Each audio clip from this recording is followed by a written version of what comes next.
Yes, Mr. Tossman, I do. How are you?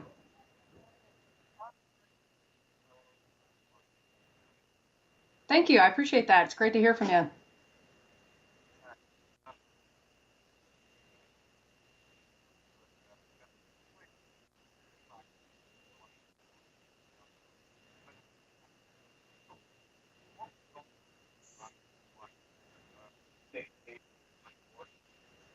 So Nick is a good friend of mine, and so I was watching it with particular enthusiasm, both knowing that I had a couple of friends in that vehicle and that I would be sitting on the rocket next. When it happened, I was listening to the audio real time and seeing what was going on. And I think when you're an operator or you know how to fly these vehicles and you kind of understand everything that's going on, we're always looking at the next steps that we take. And so, we've trained that particular emergency multiple times in the simulator. And so, as soon as I heard the indications that they were getting, I just kind of followed along with them right when they were conducting their next steps to get a safe landing. There wasn't really a lot of emotion in it until after reflecting on it. Obviously understanding that Nick is okay, and then I did think about how it would affect our launch. But the point to drive home really is that I saw that as a success because we had Nick and Alexei home that night.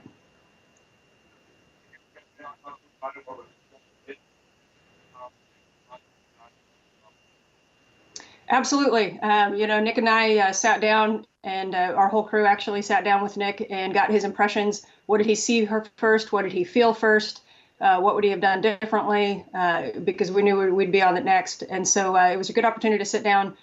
It was a lot more dynamic than obviously what we're used to in the simulator. We don't have motion simulators here in Russia. So, he kind of passed on the effect of the forces that the launch abort system works with.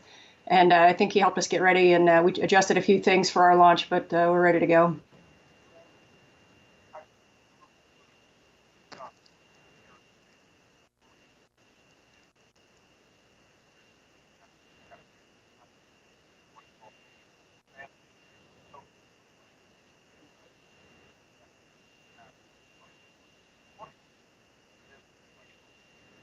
So I think that's a question that we always ask ourselves. Anybody that's in a high risk occupation, military, pilots, we always have to evaluate why we're doing what we're doing.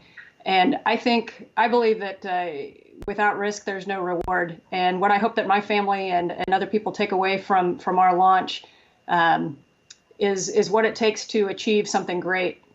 There's sacrifice on the part of countries and budgets, and then there's sacrifices on the part of individuals and families. And sometimes our families pay a higher price than we do. We're often gone, but we have this amazing thing called space flight at the end of it, and our families are having to do without us in our absence. So I hope to inspire others to kind of get over their fears in order to accomplish something great. To get over those sacrifices, understand that nothing that's worth achieving is easy.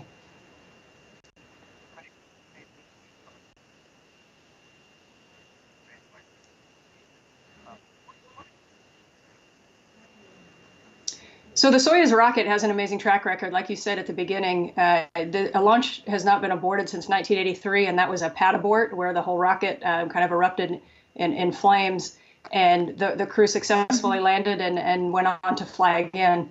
Um, Going to space is not easy. The crew in October was lucky, but so is every crew that has flown in space over the last 50 years, 60 years. And, I'm very familiar with the rocket and with the redundancy of their systems and with their safety systems. And I'll be frank with you, I would have gotten on a rocket the day after that happened.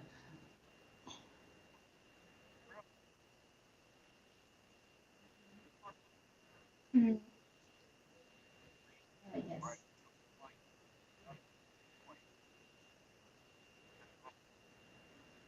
No, you're absolutely right. And I think something that you come to appreciate in this, or that I've come to appreciate in this profession is that, from the outside, it looks like we are risk takers. But I will tell you that everybody that works inside of the space program is a professional risk mitigator. And so we have steps, we have procedures to handle kind of any emergency, and I'm confident in those procedures. And so I saw the October 11th incident not as a failure, but as an absolute success. In the test pilot world, we kind of have a saying that if you're going to test the aircraft, don't test the ejection seat at the same time. Have a very good way out if you're going to test something. And what this really proved is that the Russian launch abort system is a really great design, and for that reason, we kind of have that backup plan. And I think that's important for designers going forward that are building space vehicles to take note and say, hey, the probabilities that we were working with aren't 100%. And so if we're at 99% and we're going to do 100 launches, that means we're going to have a failure. And how do we want the end of that failure to look? And I think October 11th is the right answer.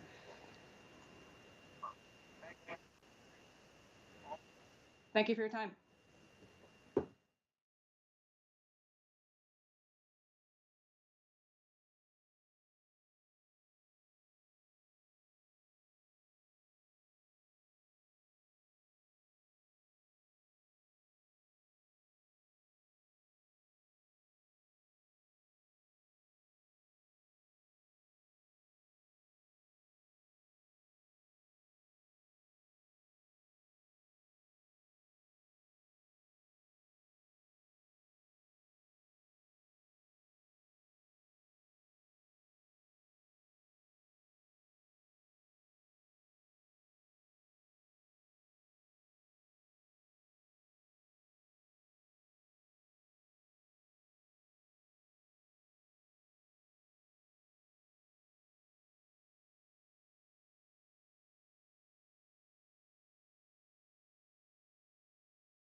Thank you.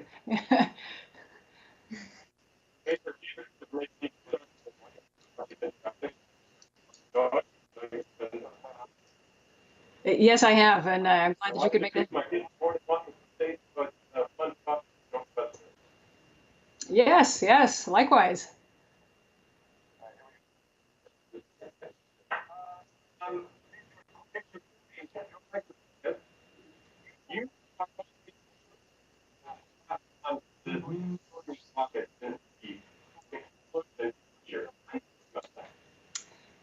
So since the failure since October 11th, I've gotten that question a lot, and I will say that the bottom line is that I would have got on the Soyuz rocket the next day.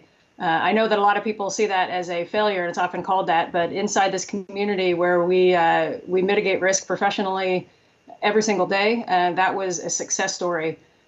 We used the system. I say we, our space agencies, we relied on a system to save the lives of two of our astronauts and cosmonauts that had not been exercised since 1983, despite all of the launches, 3 to 4 launches every single year. And when it was called on, it worked flawlessly and as designed. And the crew was lucky, but every crew that makes it to orbit is lucky. Space flight's not easy.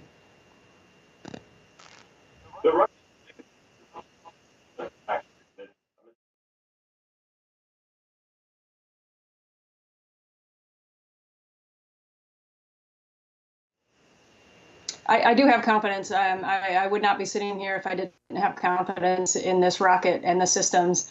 NASA and Roscosmos and other agencies around the world have worked together to figure out what the cause was. And our biggest things that we want to know how it happened or what happened, why it happened, and how to make sure it didn't happen again. And until we had all those puzzle pieces, we were not given the go for launch. And I have full confidence that that investigation was conducted. I work with the Russians here at Roscosmos and Energia every single day, and they're some of the best people that I've worked with. And I have full confidence that they want a safe launch as much as I do.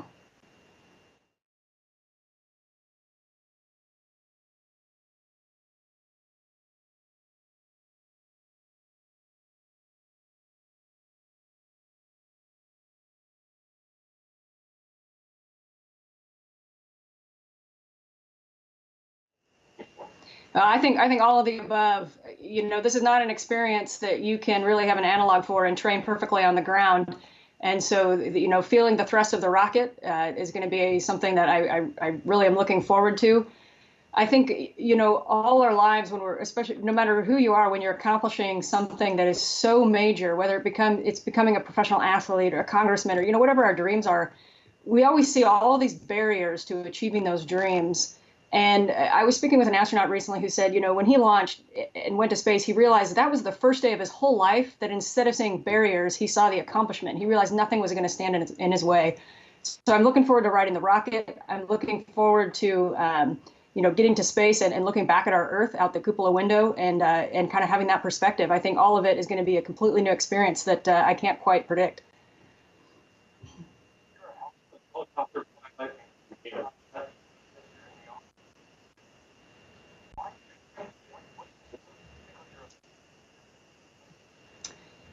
So I get asked that a lot, and sometimes it's really hard to put to words. I think that for as long as mankind has existed, we've had a propensity to explore. We go across land, we go across water, and then the next logical step was to start flying. Just over 100 years ago, and of course now we're going to look up at the stars and say what's next, what's out there. I don't think human beings will ever stop exploring. It's in our DNA. We always want to look over around the next corner and see what's there. And you mentioned I wanted to be an astronaut since I was 3 years old. When I went off to preschool, I told my parents, I said, I'm going to school to learn to be an astronaut. I don't know what struck me at that age. I can't define it, but I do know that it has been something so magical that has given me such a purpose, my whole life, and I'm really looking forward to achieving it.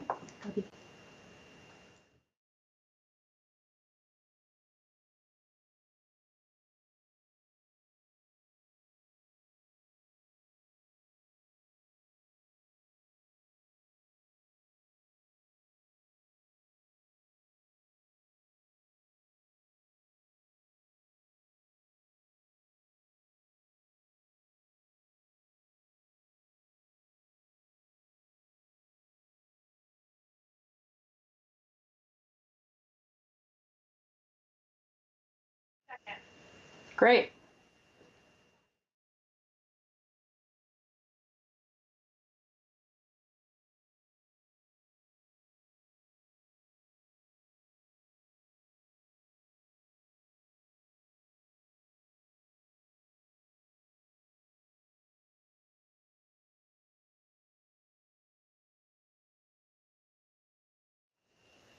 Good morning, and good morning to everybody in Spokane.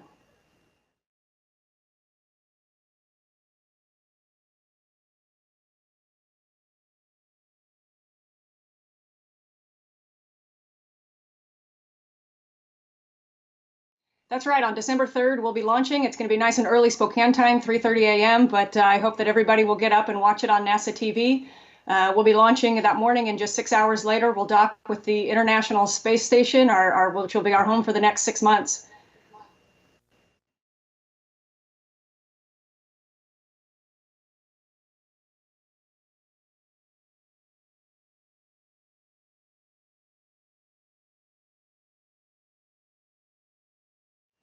Yes, the training, I was selected at NASA in 2013, and I was selected for this particular flight just about a year and a half ago, a little over a year and a half ago, and all of that time is spent training.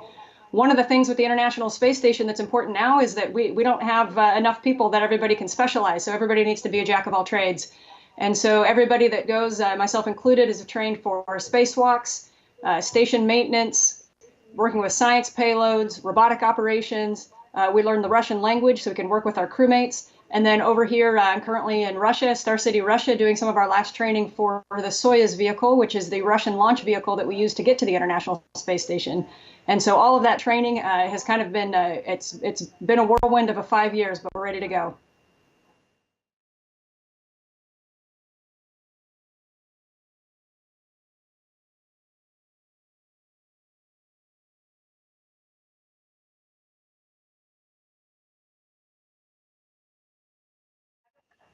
That's right. Born and raised in Spokane my whole life. I love it. I still, when I come home, it's still just every part of Spokane feels like home. I know all the roads, and I definitely got my inspiration growing up in Spokane and driving over to Seattle, the Pacific Science Center, and of course now we have Mobius downtown. So I hope that more kids from the area will be inspired as they grow up. And of course, another Spokane native, Michael Anderson, was also an astronaut, and so hello to his family if he's watching.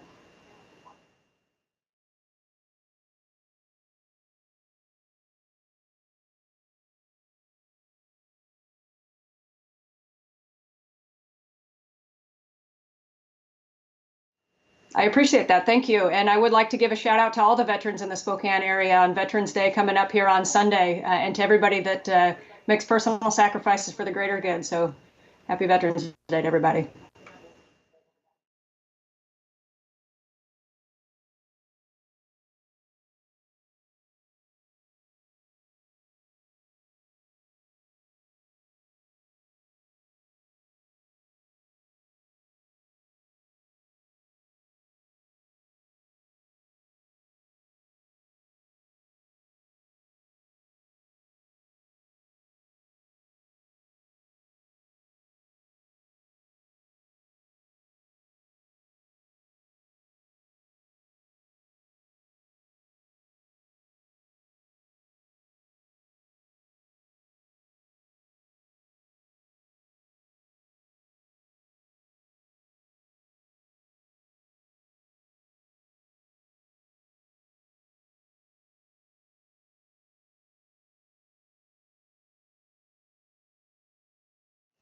Yes, thank you. Nice to speak with you today.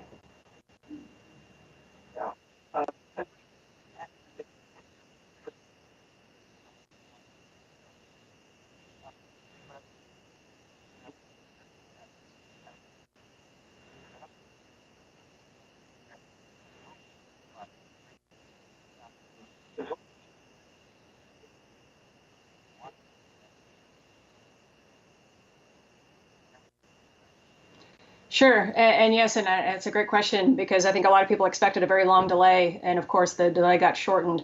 There's three important questions that we needed to ask ourselves after the anomaly: what happened, why did it happen, and how can we ensure that's not going to happen again? And I was working with all of our flight directors and NASA managers and Roscosmos managers over here. Nobody was going to give a green light for this flight until those three questions were answered. And so we set that December 3rd date to work toward. But everybody knew that at any point, if there was a risk or if there was an unknown or if there was, a reason why we might be in the same danger to happen, that what happened in October happens again, then we'd pull the plug. And that's still right up until launch day. There's still people that can prevent that launch if they see a safety factor. And so what we'd learned in the past is that we don't fly with unknowns. We don't fly. Hope is not a course of action in space flight. We want knowns. So the launch was moved up primarily to keep the space station manned. We have the International Space Station Orbiting Science Laboratory has a crew of 3 people right now.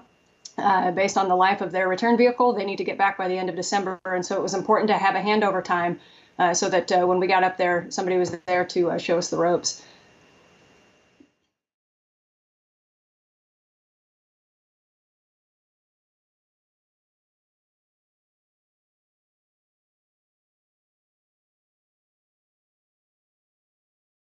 Emotions kind of don't come into play in some of these decisions. I think as astronauts, things change so often, and with good reason, that you have to be careful not to be so excited for something that you overlook risk. And so like I was talking about, NASA and all of our space agencies that work with the International Space Station, everybody is driven by a desire to keep space station manned. That said, we're not so focused on that we're going to put crews at additional risk. And the same thing with me. I was not going to blindly sit back and say, okay, I want to fly as soon as possible. Maybe we can move up without doing the due diligence of figuring out, what happened and why. And so, of course, I'm excited, but I'm also always prepared. And even right now, I could get a phone call and say, we're not going to go for a few months if something came up. And so we kind of pare down the emotions and just kind of take it as we come. I think most astronauts don't truly believe they're launching to space until they're about halfway there.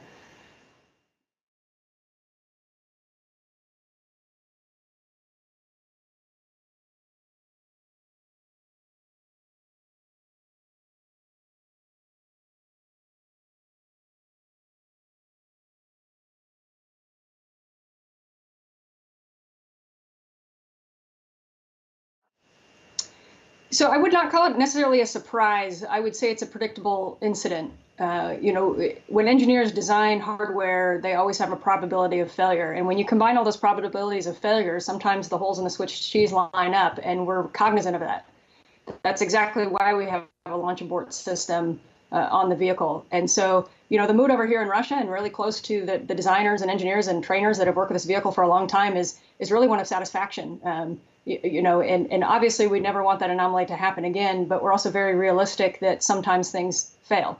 Space is hard. Nothing is routine. So many things have to go right on every launch. But when something goes wrong, when you can return the crew and you can look them in the eye and have a debriefing and everybody can get together and find out what happened, that is a success. I know a lot of people see that as a launch failure, but a lot of us inside the program see that as a success.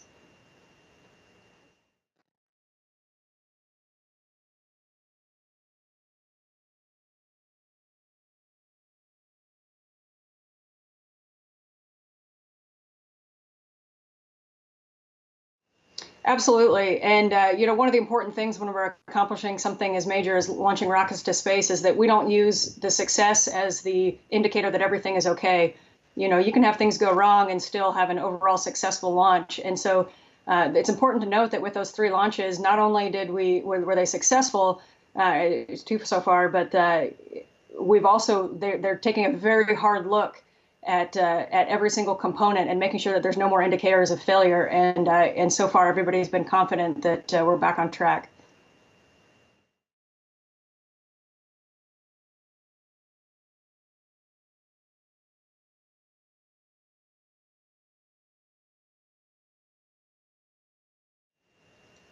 So the official report from Roscosmos stated that it was a sensor manufacturing issue with a sensor.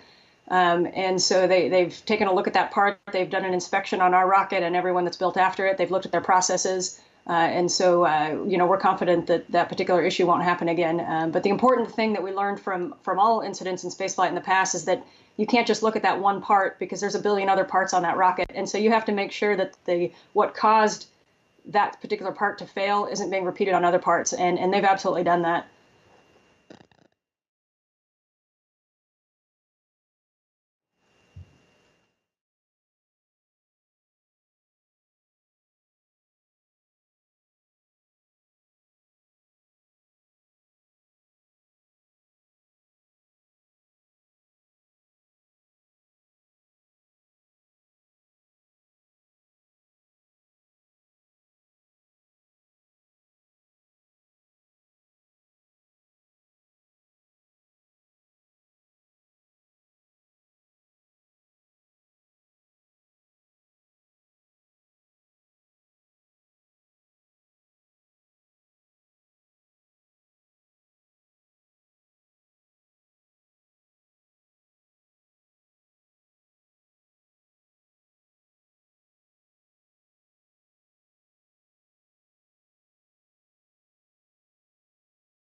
Yes, I can. How are you doing, Alex?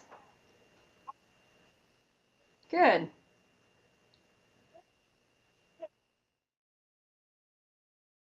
I'm in Star City, Russia. So I've been here for about a week and a half, and we're finishing up our final training and exams prior to our launch.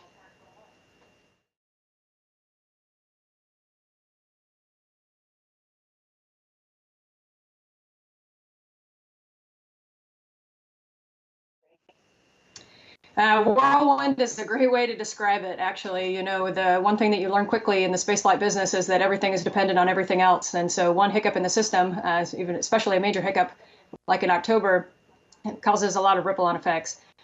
For us, the end state for our crew was that we got moved up. And so we had to cut some training and we had to compress some things and we had to travel a little bit earlier than expected. But we are absolutely right on track for successful launch on December 3rd.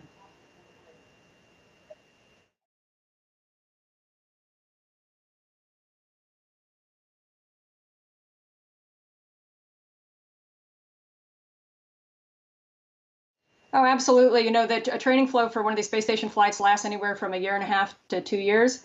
And last June, we were actually the backup crew for the crew that's currently on space station. And so at that time, we had done all of the training needed to fly in space. And so over the last few months, we've been kind of making sure that we keep up on emergency procedures and looking at current science payloads. And so that, you know, of course, we cut some training, but it would nothing that affects the readiness of our crew.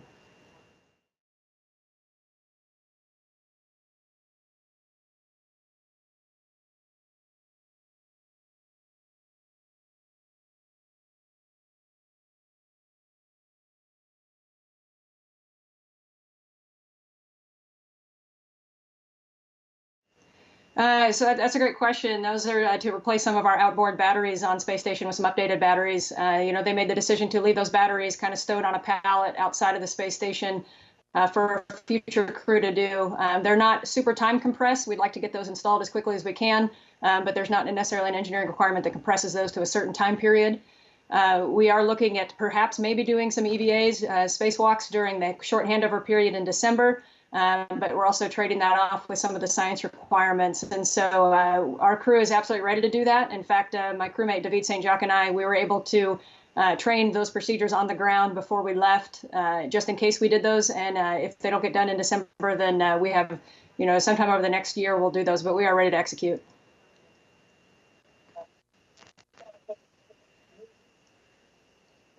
That's correct. Somebody will do that in the next year, and you know, maybe it'll be me. But if it ends up being, you know, our crew, we will have been the third crew assigned to that spacewalk. And so one of the things that we get really used to at NASA and really in the space agencies across the world is schedules are always in flux. And so you know, you prepare for everything, and then you kind of see where it comes as you get closer.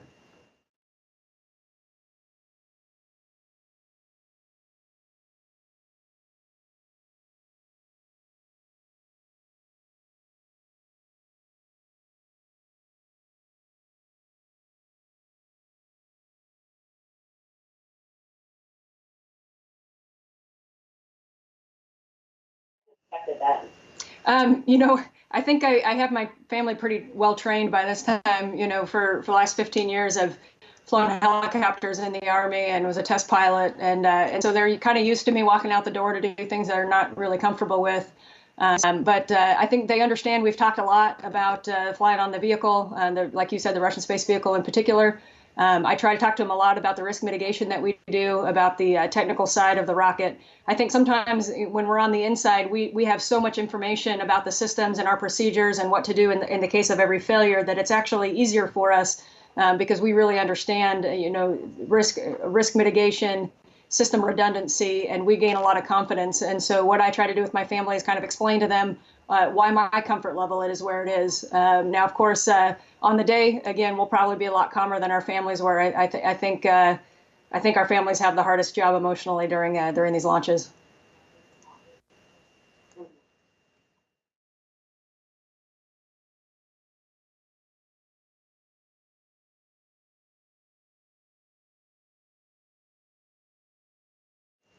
Absolutely, I do have confidence. After the incident happened, the space agencies immediately went into the same thing that they do every time that there's any level of failure, whether major or minor, which is, what happened, why did it happen, and how can we be sure this is not going to happen again?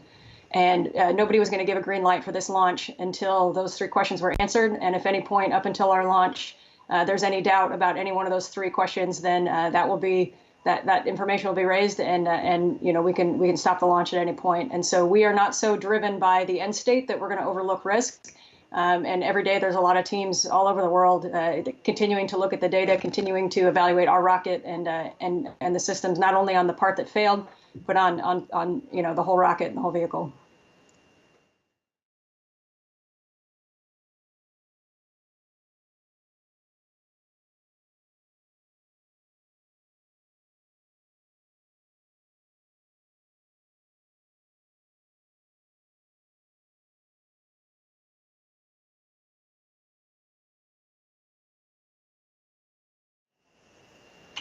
That's a good question on how it changed. It hasn't necessarily. I think we always look at that possibility. When one of the things that struck me when I first learned how to be a pilot was realizing that the second day of flight school was not, how to fly from point A to point B, but it was how to do how to handle every emergency that could possibly go wrong.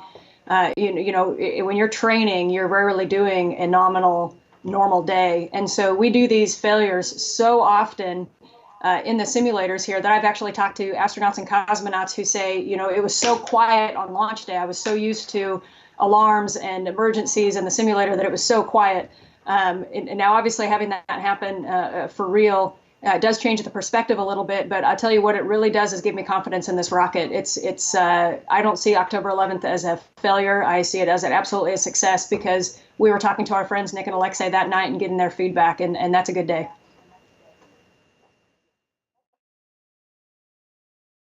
Thank you, Alex. We'll talk to you later.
The Army astronauts have a very proud legacy in the astronaut program. We currently have 3 active duty astronauts, and we have 7 retired Army who are still working either as active astronauts or as management astronauts at Johnson Space Center in Houston. I can tell you that just like everywhere else in the Army, the biggest attributes that we can bring to the table are leadership and team skills. And those traits that I learned in the Army as both a follower and as a leader, working in austere environments with small groups and high-gain tasks where lives are at risk, those traits have absolutely transferred over into my time at NASA, and I think that is the best thing that we can bring to NASA and really everywhere from the Army.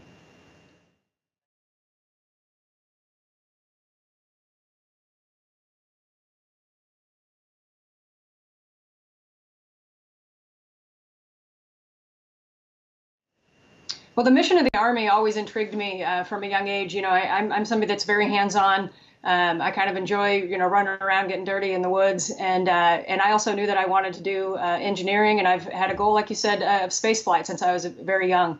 And when I came across and I learned about West Point, I was a single-track mind on that path. And the Army astronauts at the time, Pat Forrester in particular, he's class of 1979 West Pointer, retired Army colonel. And I, heard from him when I was about 18 years old. And I listened to a speech that he gave, and he said that, most people that want to be astronauts end up not getting selected. So choose a career path that if you don't get selected will absolutely satisfy you for life. And I chose the Army because if I wasn't here at NASA, I want to be out boots on the ground with soldiers.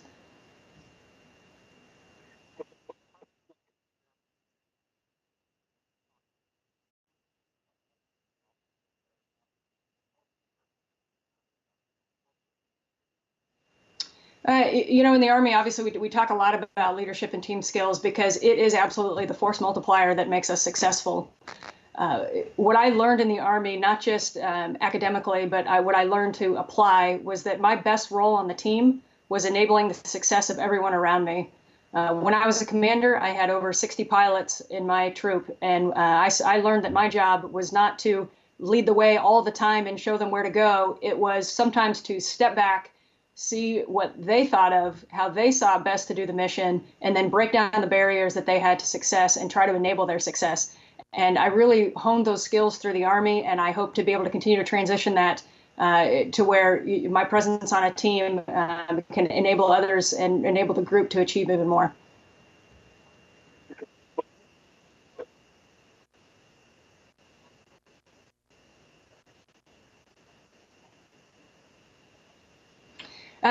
I've had so many mentors over the course of my Army career and really around my life.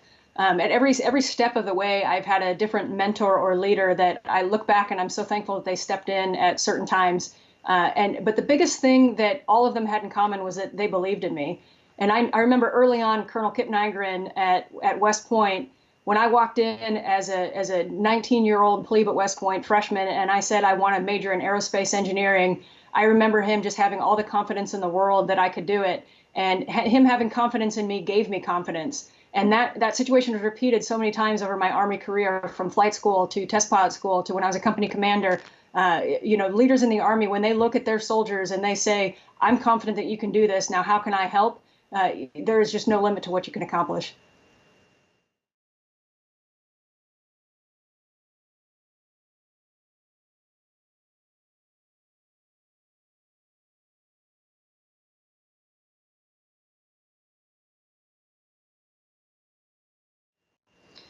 I think the most important thing is that we will always perform best at what we are passionate about. You asked me earlier why did I join the Army if I wanted to be an astronaut since I was younger. I think there's a common stereotype that these are jet pilots from the Air Force and the Navy that do this kind of thing. And but what I realized was I was passionate and I wanted to fly, but I wanted to fly helicopters, and I wanted to be with soldiers, and I wanted to be in the Army. And that was my path. But somebody else, you look at my astronaut class, and we have scientists, and we have engineers, and we have people that have never been in the military. We have medical doctors. Colonel Drew Morgan from the Army is a medical doctor. But the thing we have in common is that all of us pursued a passion. The Army has such a diverse array of job opportunities and career opportunities, whether you want to stay in the trenches and as 11 Bravo infantryman, or if you want to be an investigator in a science lab somewhere. There is something for everybody out there. So I would say follow your passion with the end state of your big goals in mind. But you got to wake up every day loving what you do, and there's a place in the Army for every type of person. All right.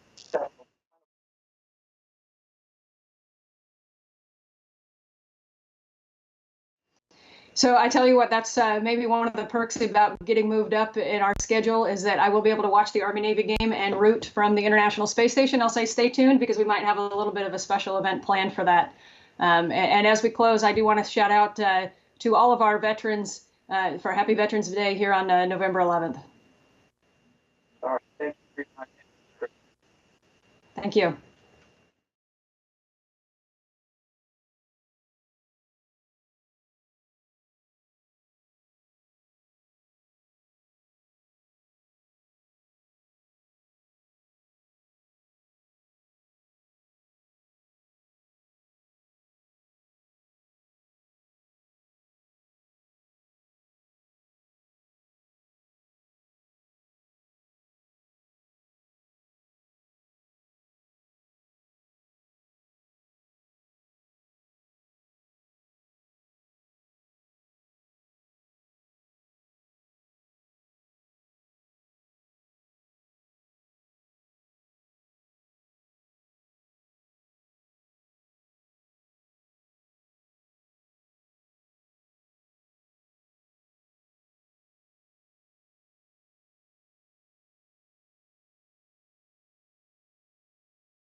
Good morning, Kia.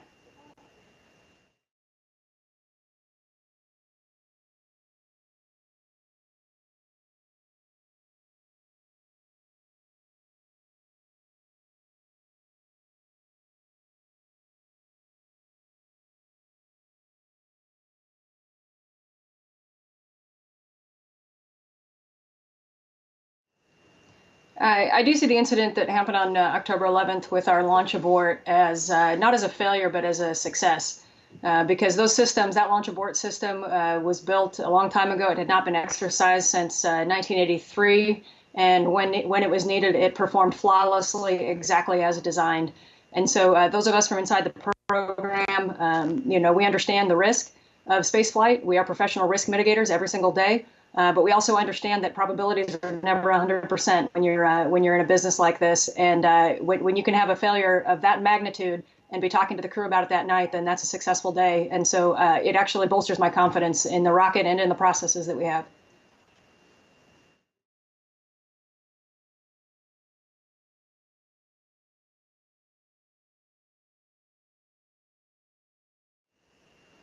Absolutely. As soon as that accident happened, just like with any failure, large and small in the space business, we need to find out what happened, why it happened, and how can we make sure it won't happen again? Do we need to redesign processes, or does a material failure? And those three questions were critical to answer before we got the green light to launch on December 3rd. And the preliminary investigation that came out from Roscosmos and was shared across agencies across the world really gives us confidence for this launch. And I'm also confident in the culture of these space programs, where if somebody discovers something next week that gives them pause, we are not just marching toward launch blindly. Every single day, we're reevaluating the safety of our launch. And if anything came up, then we'll get pulled. But if we sit on that rocket on December 3rd and we've gotten the go from across the board, then I'm very confident that we're ready to go.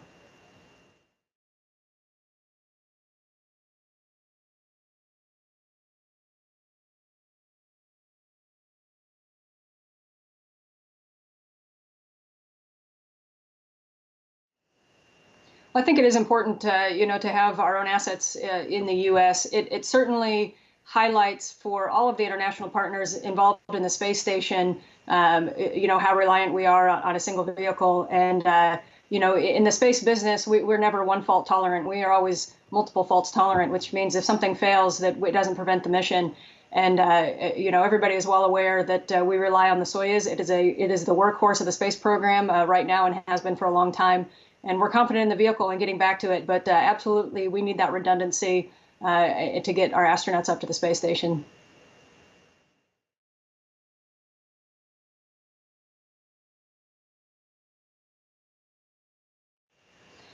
There are so many. I tell you, I'm so happy that I'm going to have 6 months in space. We're not just going to space to visit; we're going to go there to live. So there's the small things like learning how to live every single day in weightlessness, and what do you do when your toothbrush floats away? To the big things, being able to conduct a spacewalk and conduct maintenance on the outside of a space station, be able to do robotics and be able to capture visiting vehicles, being able to continue working with my crewmates from Russia and Canada to accomplish this mission. There are so many aspects of it that when I step back and I look at it, is quite amazing what we can accomplish every single day working with our international partners. And I'm just excited for the experience. I don't think I've really defined in my head what one thing will amaze me. What I do hear from many astronauts is that as soon as you look back at the Earth in all its glory and realize how fragile it is, you'll never quite be the same. I'm looking forward to those moments.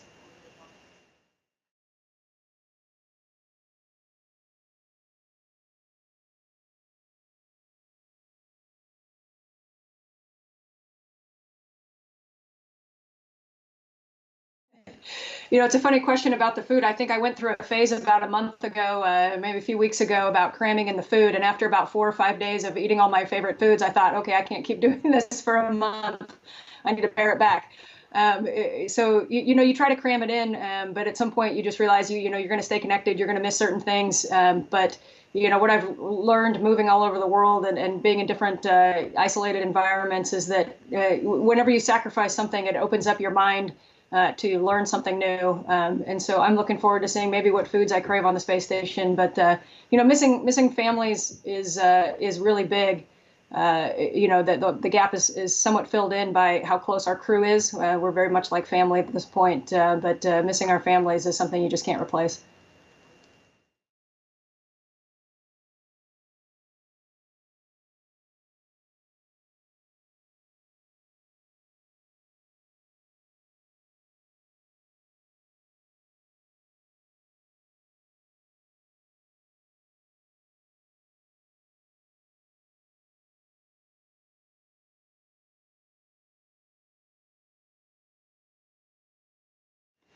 This opportunity is incredible, and before I joined the space program, I knew that this would be an incredible opportunity. And the more I've worked in the space program, and I realize just how much it takes to be successful every single day, I'm even more in awe of the people that work on the ground every single day to make these flights happen.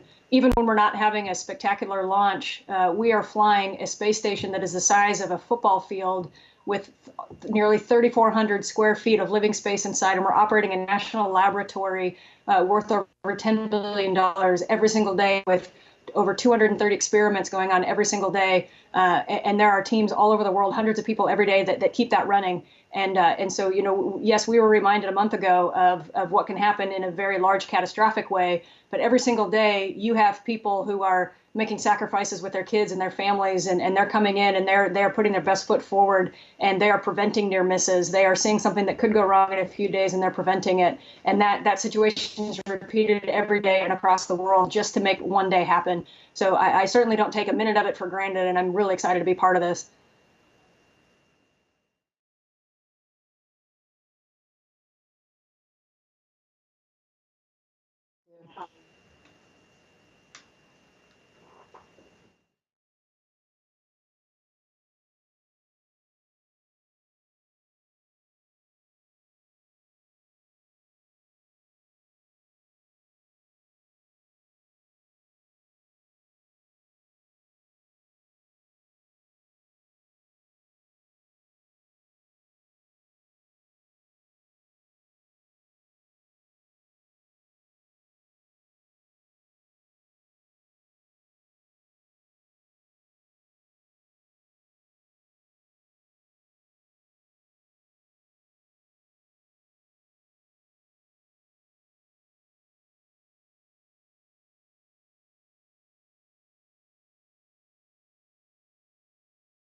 Sure. I think, your question, is anybody shrugging it off? Absolutely not. I think from inside the space agency, we are extremely dedicated to finding out what happened. There's three major questions that we ask ourselves every time something goes wrong, whether that's something major or something minor. And that's what happened, why did it happen, and how do we prevent it from happening again? And until those three questions were answered, we're not going to, we weren't going to fly again, given the booster failure. And then the same thing with the leak in the last Soyuz. The investigations that are conducted are extremely thorough, And they not only apply to that particular failure, but they also look across all processes and say, are we going down the same rabbit hole in any other location that we're not looking at? Are we having a near miss anywhere that we don't know about? And so it obviously heightens everybody's attention when incidents happen. But when you think about the number of things that have to go right for a single space flight, and we're not working with 100% probabilities, we're working with engineering odds, so we're always going to be in the 98, 99% percentiles, and sometimes you're going to have an incident, and those aren't surprises. They are predictable anomalies, but you have to handle them with due diligence to make sure that there's not a trend. But the fact that they happen in close proximity to one another, it doesn't raise my interest any more than if it was just one of them. But I am confident that we've taken a look back at those incidents.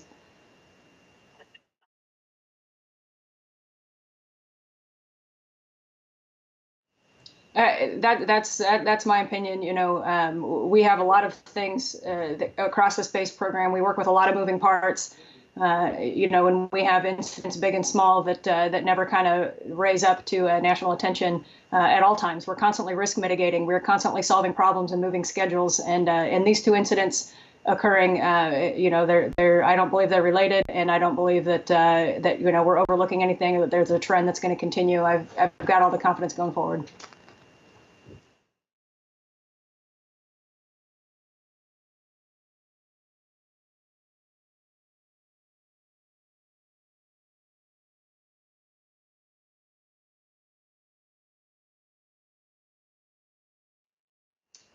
So I was actually back in Houston. I was at home at the time. My crewmates Oleg and David were serving as the backup crew for Nick and Alexei, but they didn't have a third crew member. So I was actually back in Houston watching the launch.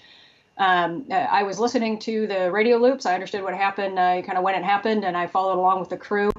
I think sometimes inside the program, as close as we have a little bit more information, and so I was able to follow the voice loops and kind of understand what was going on. And so my nerves didn't kind of get the best of me. Obviously, I was the happiest when I heard from Nick and Alexei after that launch that they were feeling well. But I watched it back from Houston.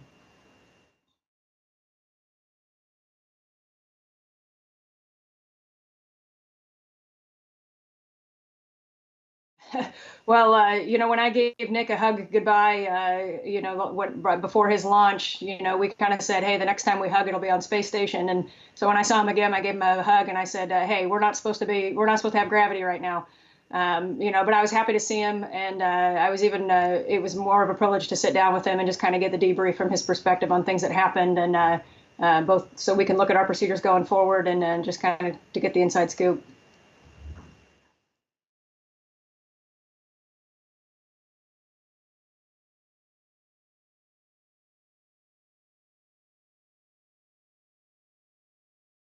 There's a lot that kind of dependencies that go into that planning, and our management team at NASA is working closely with the Russians and our other international partners to determine the plan.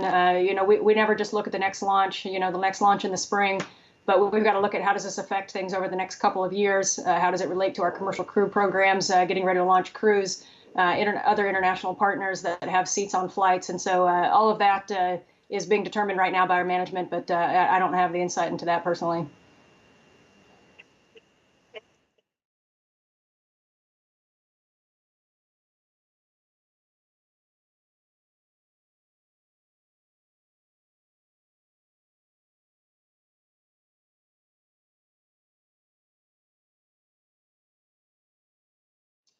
I think communication with my family is the biggest way to juggle that, and my family's somewhat gotten used to me doing high risk activities, and as far as young kids, they don't really understand if we're going to space or if we're just driving across the state for a week. Their concern is that, hey, parents aren't home right now, and my crewmates both have children as well, and the hardest part about this business is being away from the kids.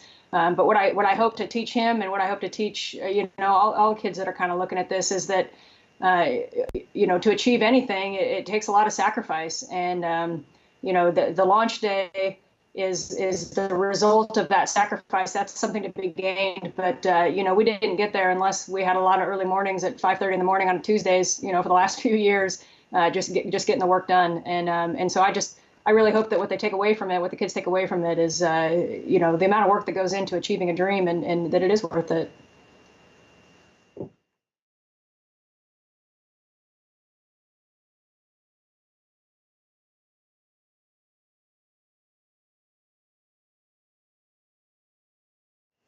Yeah, I feel very fortunate that multimedia communication can keep us in contact with our families much closer than before. So my family, immediate family, will be watching from Mission Control in Moscow, and I have a handful of family and friends coming out here to Russia to watch the launch personally. And so I feel very well supported. Most of our kind of teary goodbyes were done before I left Houston, before I came over here to do my last training here in Russia. And so we're really kind of focused forward on the mission.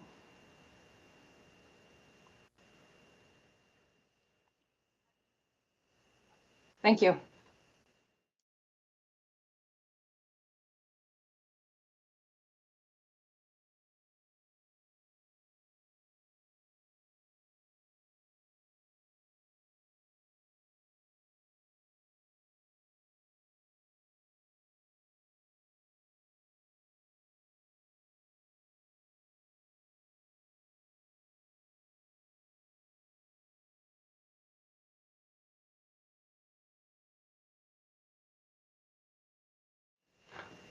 Good morning, Cadet Eddie, right?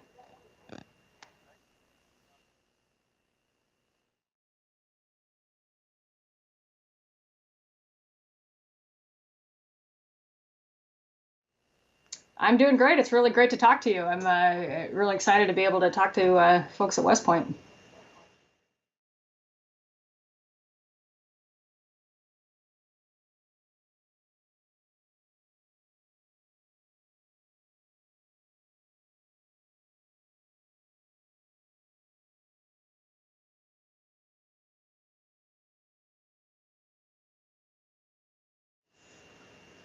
Sure. We go up to, we're not going up to visit space anymore. We go up to live in space. And so we train for the 6-month mission. And within those 6 months, we have a combination. Part of our time, about 40–50% of our time is spent on space station maintenance. And so that's your day-to-day tasks, everywhere from, changing filters and, doing, maintaining the systems on the space station, like the electricity and the plumbing, and doing major tasks like updates and wireless updates, things like that. And then we have a lot of science going on. This is a national orbiting laboratory, and so we have over 250 experiments every single day going on the International Space Station, and we interact with a handful of those every day. And so some of the experiments that I'm really excited about are ones that I'm actually the subject for. So we have a couple medical experiments going on. One of them is from the Canadian Space Agency. It's called T-Bone. And it's an experiment that's actually evaluating how bones are regenerated. And so we knew that, astronauts early on in spaceflight had some amount of bone loss that was very extreme compared to what they would have had on Earth. And because the bones weren't being loaded, our bones are only as strong as they need to be. And so this particular experiment looks at, how our bones regenerate in space. We've gotten to the point where we're not losing bone because of our countermeasures that we're doing, our exercise protocols. But is that bone the same structure? And I think those types of experiments to me are really cool because they have a direct medical application for folks on the ground. And so that'll be an interesting one to see the results of.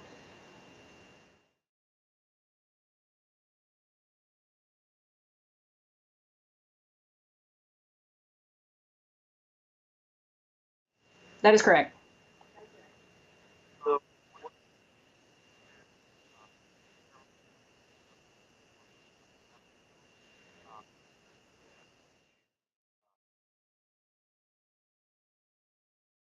So that's an interesting question. One of the interesting things about being an astronaut on the space station, and this is compared to shuttle astronauts, is that we can't specialize.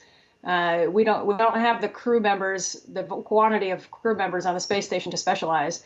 And so all of us have to become jacks of all trade. And so, there are aspects of my job that are absolutely related to exactly what I was doing, engineering and flying. Flying at the Soyuz up to the space station and being a crew member is absolutely applicable to my experience on being a helicopter pilot. But the person sitting next to me is a medical doctor from Canada, and so he's had to learn something completely new to fly that vehicle to space. Now, when we get to space and we do biology experiments and human research experiments, that's kind of more in his background and a little bit outside of mine. But that's one of the reasons why it takes so long to train a crew member for these 6 months. I've been training since 2013 for this mission, or for the space flight, and then about 2 years for this mission. And the most important thing is adaptability. And that's what I learned in the Army was adaptability. You know, I wasn't just an aerospace engineer, as you well know already. Being in the Army, you have to adapt and do a lot of different things. And your ability to learn things that are completely outside your comfort zone or your strengths will determine your success. And that's no different here.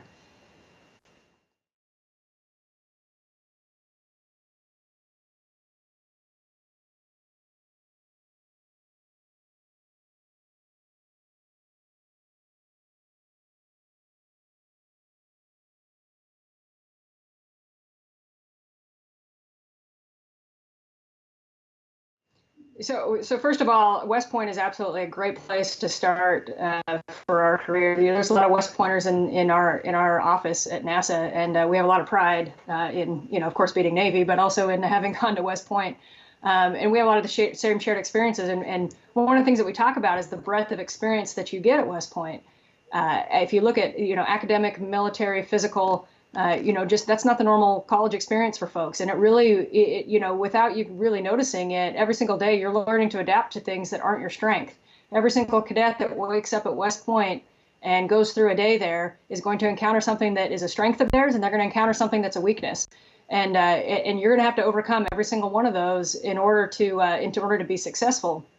And I remember in particular, you know, when my academics got really busy early on in my career at West Point, or early on in my time at West Point, and you know, I went out to, it's going to sound funny, but I went out to a haircut formation inspection, and you know, I was like, the day before, I just decided, you know, I'm going to focus on my studies, and I'm not going to worry about shining my shoes tonight because I think this engineering test is more important.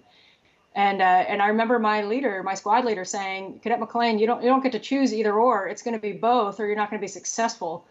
And I really clicked early on, like, hey, you know what? You can't specialize to be successful in a career like this. You have to be successful at all of it, whether you like it or not.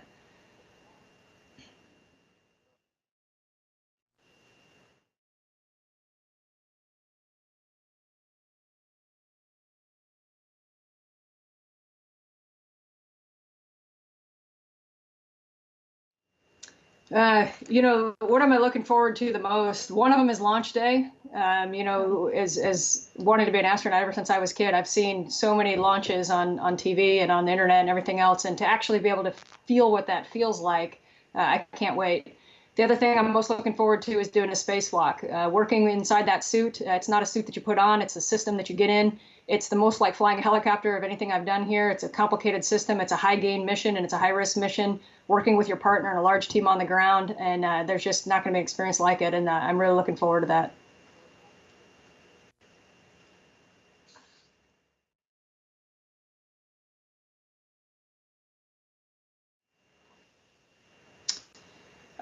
You know, it always comes back to personal relationships.